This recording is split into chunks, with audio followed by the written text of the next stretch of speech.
Well, hey, how's it going? My name is David, and Ron Baker, our lead pastor, is with me today, and we're in a series right now called Verse 19. Last week, we kicked it off looking at a verse from the book of Isaiah, chapter 43, verse 19, talking about the new things that God is doing in this season that we're living in. And we kind of discovered and kind of chatted about the new era that's going to come out of this and how God will use it, because right now, globally, the church is shifting, it's pivoting, and it's changing, and we get to be a part of that. So we kind of looked at that last week. This week, we're going to be looking at a section of the Bible called Ephesians, and we're going to discover and kind of open up and peel back, what does this look like for us personally now in this book of Ephesians 3:19, and we're going to look at that and discover that and peel it back. But I want to say something for us this morning, that if maybe you are new to faith, exploring, trying to check it out, kind of open it up, and what does this kind of mean right now, because we are living in a crazy time and a weird time that we really haven't discovered before, I want to ask you to just lean in, because someone might have shared this link with you, and you might be here for the first time, and just lean in, explore this, and just understand that we love walking together with people that are at different parts of their faith journey. Everyone at Vitalpoint is at a different point, and we want to say that we're here for you and we're here with you, because that's such an amazing thing that we say on Sunday mornings, that we want people to discover these things, but we also want people to grow their roots deep in faith. Because when you begin to kind of open these things up and discover them and grow these roots of faith, you begin to have like a vibrant faith, and we love seeing people explore those things. And if you are a person that's down the path of faith, just keep leaning in, keep discovering, and keep sharing the link with friends and family, and see what happens in this time of COVID-19 with all of the church online that's going on.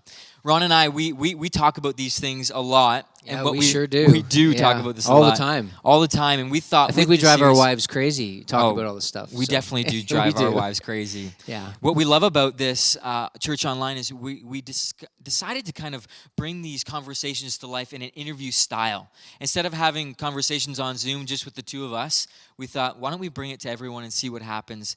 And Ron, I want to start our conversation today with asking you, because something is arising. We talked last week, there's something new coming. Yeah. But a lot of people are saying now, I can't wait to get back to normal. Right. What does that make you feel? What do you hear with that? And kind of open that up for us. Yeah, so I think it's very natural for us to have that sense of wanting to go back to normal. I don't think there's necessarily anything wrong with that feeling, because when you look now at the situation that we find ourselves in, we want to be able to have the convenience of going to a grocery store without having to stand on little dots, or we would love to be able to go to a big box store or to the mall without having to worry about, passing by people and being close to them. And I think that that's, something that we all long for, to have that.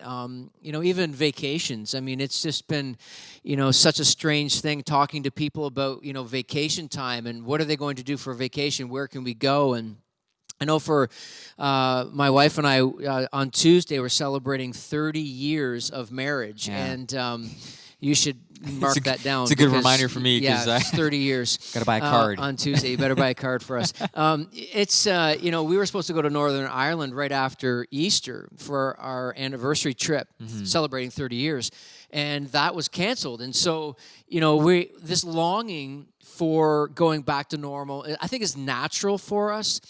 But one of the things that I've been thinking a little bit about is that being fixated on going back to normal has the potential to distract us for the new normal. What is coming? What is ahead of us? And I think that that's an important distinction for us as we consider this longing we have, and being careful that we're not fixated on looking back. That's what I think is where we have to be careful. So what do you mean by the distraction? Because there's something that, sure. Yeah, do you want to expand on the distraction of what you mean? Because when you consider like going back to what was, all right? Think about pre-COVID-19, which was only 3 months ago. Yeah, crazy. Feels like it was 5 years ago. Many of us were living at a pace and pattern of life that really wasn't helpful, right? There was this sense of living out of sync with how God designed us to live. And so what what I would hear a lot, and we would teach on some of this stuff on Sunday mornings periodically, was that we would have this sense from people when you started talking to them about life or faith or church or disciplines of faith or something like that. Oftentimes we would hear people say, well, I'm just too busy, or I don't have time. And I think the pace and pattern of the pre-COVID normal didn't create the space for God to work in our lives, because when we're living at that kind of pace and we're living at that kind of pattern, what begins to happen is God kind of gets pushed to the side. Our strong values get pushed to the side, or we lose sight of how God really intended us to live. And so when I think about encouraging and challenging people to have a vibrant faith, is there was this sense of, I just don't have time. I'm exhausted. I'm too busy. I have my calendar filled with so many things. Yeah. And not that they were all bad things, but I just think that longing for the going back to that kind of normal, I don't think we should be longing for that. So kind of what I'm hearing from you is there was a distraction, our prioritizing of getting the list done, Right. hustling and bustling, going crazy all Yep. over the place, is something that we shouldn't desire. Sure. Right? You think we should desire that new normal where we can respect the past, but we can move into this new thing. Yeah, because I think in that particular mode of life, that mode of normal, we lose sight of who we are. And I think we lose sight of who God is. And what I believe is happening right now, when we're talking about this from an individual basis, okay? So we were talking last week about from a bigger picture, from a church perspective, and what God's doing through the global church. I think individually what we need to realize is this crisis has interrupted the old normal so that God can create a new normal. Yeah, so how is that happening? How is that crisis beginning to allow people to see maybe the old ways isn't the way to go? So I think anytime we have a crisis, anytime patterns of life are interrupted, we get an opportunity to examine the foundation of our lives. And so what begins to happen is that when the crisis comes or the interruption comes, what we get this time to look at our foundation and what we're building our lives on. And I believe what is happening now for many, many people is that they're realizing that the foundation has cracks in it. And so I think I wrote this down, actually. I wrote this down early, COVID-19. I was journaling this, and I wrote this down. I'll read it for you. It says, I wrote down, pain is the pressure God uses to reveal a new path for me to walk down. So I guess in some ways what I want us to think about when we're in this moment is we can't waste this crisis. So longing for going back to the normal potentially is going to waste the crisis that we find ourselves in, whether it's financial, relational, or whether it's, all that goes on in this season, is that we can't waste it. We've got to be able to lean in on it and begin to look at it and consider it from a different way. Pain reveals the cracks in our foundation. That's what crisis does. And so I don't want us to waste it. That's what I've been doing. Yeah. That's been something in my own life. I've looked at this season from a completely different perspective. And I'm like everybody else. My normal was interrupted, which created the space for me to take a look at what are the things that I'm building my life on, and where are the cracks that I can repair or renew or whatever. So what's beautiful about that, though, is our conversation is more related to the actual personal side of what's going on. Right. You're talking that there's cracks in the foundation that many people are finding. Do you want to take us to Ephesians 3:19 and read that for us and kind of expand on it, what it could be for us personally? Sure. So the idea behind our series is built around like the verse 19. So COVID-19 is in front of all of us. It's always on the tip of our tongue. It's always on our mind. And what I wanted for this series, and particularly today as well, is allowing Ephesians 3:19 to be a verse that is on your mind, that is one that's creating a new view of how to look at things. So that's kind of keep that in mind as I read this for you. So let me read Ephesians 3:19, and then I'll unpack it for us. It says, "May you experience the love of Christ, though it is too great to understand fully. Then you will be made complete with all the fullness of life and power that comes from God." Now, let's kind of unpack it from a contextual perspective. I love it. Okay, so I know you love this part. So the Apostle Paul writes this letter, and this letter is not written specifically to one church. This letter is written to a group of followers of Jesus made up of both Jews and Gentiles. And when you look at the letter, it's split in two. You got chapters 1, 2, and 3. At the end of 3, this is where we find ourselves, and then 4, 5, and 6.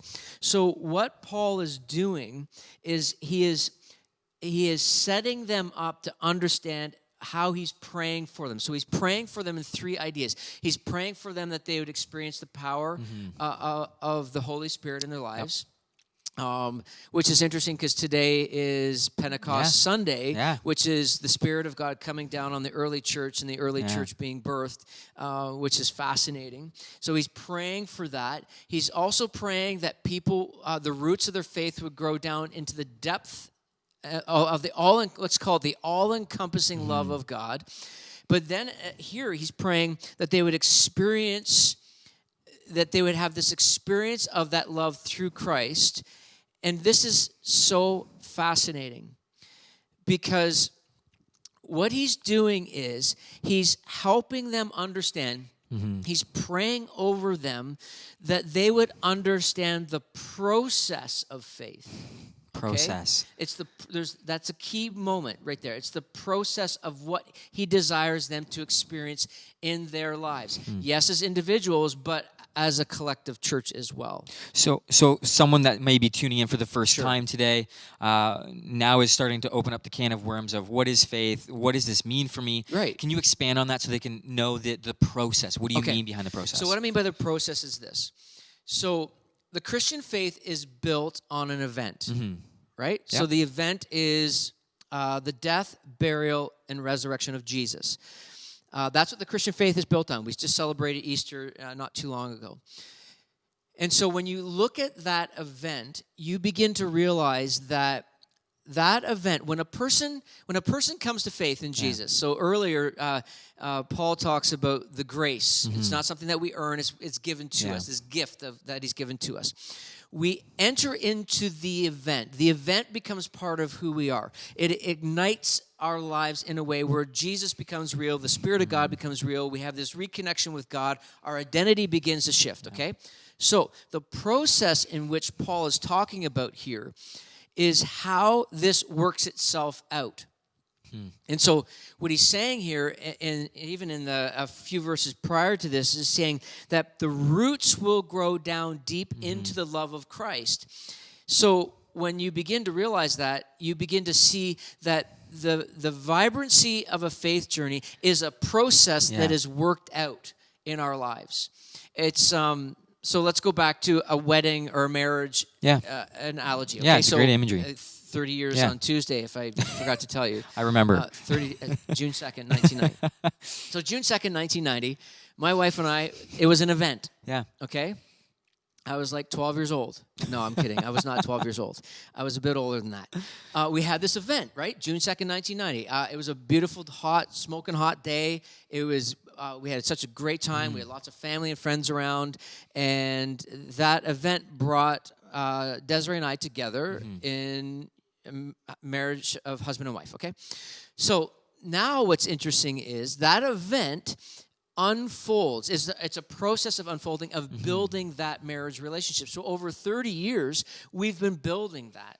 So it's kind of the same idea. He's praying that you might experience the love of Christ and that we'll be able to understand maybe even a fraction of it, because we can't understand it fully, but we experience it. Yeah, so the process leads to the experience. Right. But we've talked about this before. Right. The experience is not what we usually think it is. It's a little bit more to that. So can you expand on, because there's a lot going on in this verse. Yes.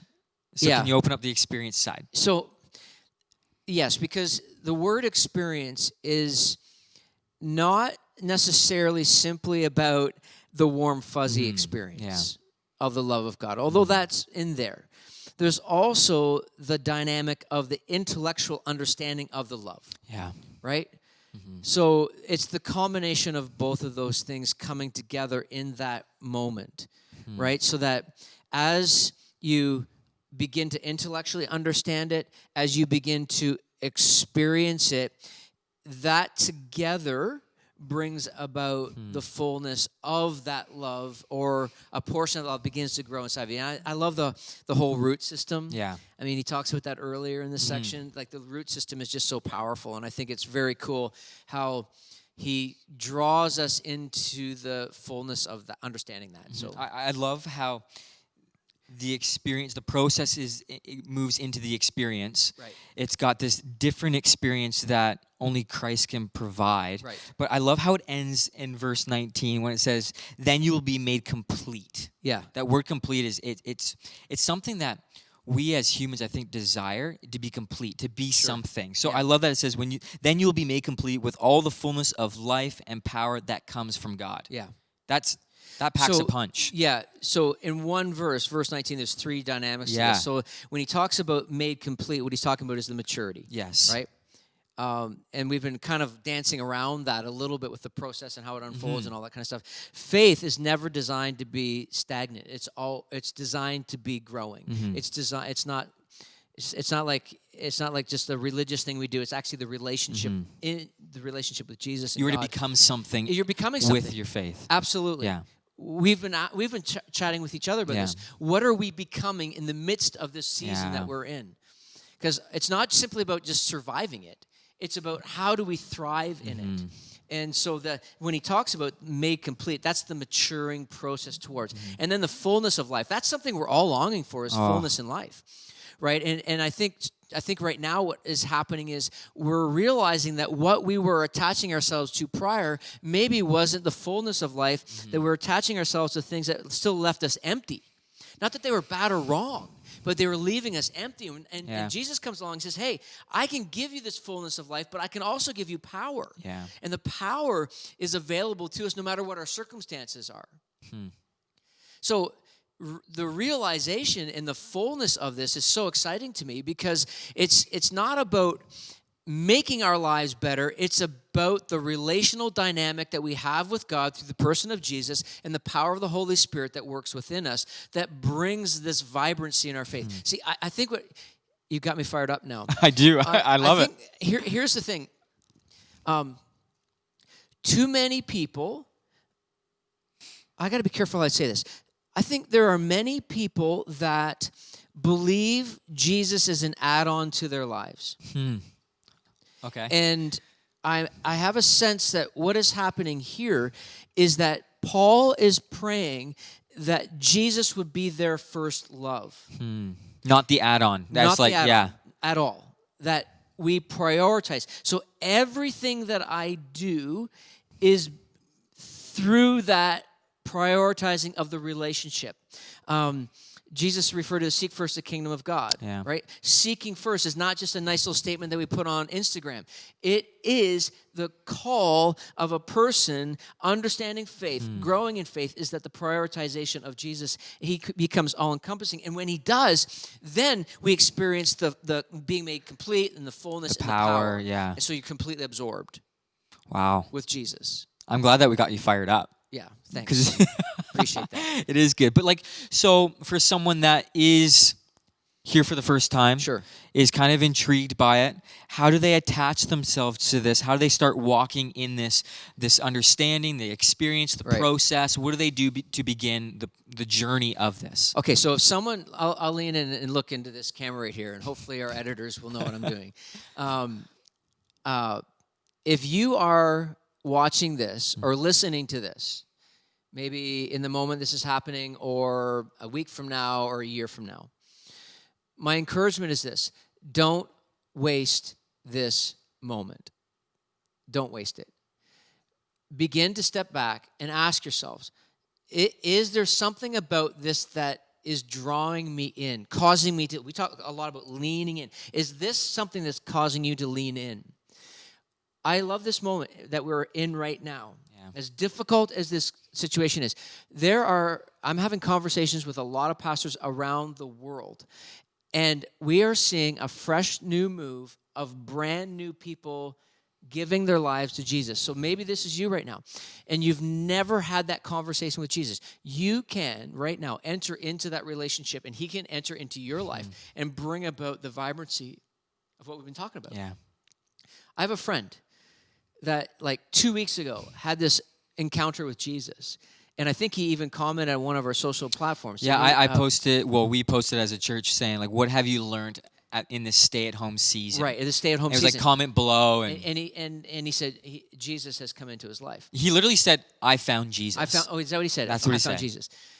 I think Jesus found him. And I think that's important to understand for those of you who are exploring. Don't waste this crisis. We as a church would love to help you with these things. I mean, we're offering a course right now called Alpha. It's a video series. We just did week 1 last week. We're going into week 2 Tuesday night. You can go to our website, sign up for it. It's going to help you answer some of the questions that you have about the Christian faith. And you can do it from home on Zoom. Like, it doesn't get any better. Yeah. So I would say that if you are exploring and new, I would say lean in, ask your questions, and ask God to reveal these truths to you. I would say that. That's fantastic. So I've got to pair it up with this, though. So someone that has been down the path of faith and maybe gathered on a Sunday morning, and it was they brought their family, and they dove in on Sunday mornings, and now that it's been stripped away, the physical gathering, and they're noticing that there is some cracks in the foundation where now they need to prioritize. How does someone in their faith journey begin now realigning themselves and making it become vibrant again, maybe? Okay, so I have lots of conversations with people who are followers of Jesus, and what I'm seeing and hearing right now, and I'm experiencing this in my own life, is that the prioritization of Jesus is happening. This season of cultural pause with everything that has been sort of stripped away, although things are starting to move back a little bit, I'm seeing people not waste this crisis. They're really looking at their lives and going, "What was I becoming?" And they've realized that the phrases are, and we've talked about this prior to COVID at church on Sunday mornings. We talked about habitual Christians versus resilient disciples. Do you want to open that up just quickly? Just quickly, I can do that. So habitual Christians are people that maybe go to church once, twice a month. They know the right answers. They were maybe brought up in church a little bit, and it just became more ritualistic. There was no real vibrancy to their faith. It was like a checklist. I do my hour on Sunday, then I move on. And there's books written on this stuff, so we're really skimming it. But then there's this idea of resilient disciples, where the resilient disciples are intentionally developing patterns that are drawing them closer to Jesus, and Jesus getting closer to them, kind of what Paul is talking about. And I think what God is doing right now is preparing people for what is coming. Yeah. And there is a bit of that dynamic that's taking shape. And I'm having conversations with people all the time that, man, their faith is alive again. Wow. They're like prayer. Like we were talking about earlier before we started recording this. Some of the biggest searches right now in Google is prayer. Yeah, it's skyrocketing, the searches of how do I pray? What does prayer look like? Yeah. Is there even a God who answers prayers? Yeah. And the statistics are just like so out there's of this a real world. move like that, because I think people are not wasting the crisis, which I think is important. So I'll end with this, David, and then we got to move on. But what I love at the end of this section is Paul writes this in verse 20. He says, "Now all glory to God, who is able through his mighty power at work within us to accomplish infinitely more than we might ask or think." I think we need a fresh new wave of that, of seeing God do immeasurably more than we would ever ask or think. And when we are prioritizing Jesus like this, and we're sinking into the all-encompassing love of Jesus, and the root system are nourishing our souls, we're going to see God do immeasurably more. And I think that's key for us in this season of developing a new normal. Wow. So there you go. I think that's incredible to end on that note. And something that is really beginning to be clear for me is this is a season of becoming something. Yeah. It's not a season to just sit back and just lay back in the chair and just let this season pass by, and then we're going to assume the new normal's the normal's going to come back. But one of the few things that I said at the beginning of this, because I thought it was just going to be like a month, I'm like, I hope I don't become lazy. Right. And just let it come by, and then I sit back in my chair and I begin working again and just hanging out and doing all those things. But now I'm noticing. And well, you're still working now. Well, I'm still working. It's just different. It's different. It's a different work life. But who am I becoming out of this? And it's time for myself and others to really double down. I heard someone say that a few days ago in a webinar. It's time to double down for us to find this new normal and thrive through it. Yeah, that's great. And I love that. And I just want to say to people who are watching today, if you have any questions about this, Yeah. please reach out. For sure. Like on our website, vitalpointchurch.com, fill out the contact card, and we would love to have a conversation with you. We'll set up a Zoom call. We'll do all that to. We're becoming professionals at Zoom, so Absolutely. we'd be happy to do Zoom call with anyone who's Yeah, interested. so if you need that, fill that card out, and we would get in contact with you. Ron, I just want to say thank you so much. Absolutely. Thank you for the conversation. I love picking your brain, and I know people love also hearing what you think is going on and seeing in this time. So thank you. Awesome. Thank you so much.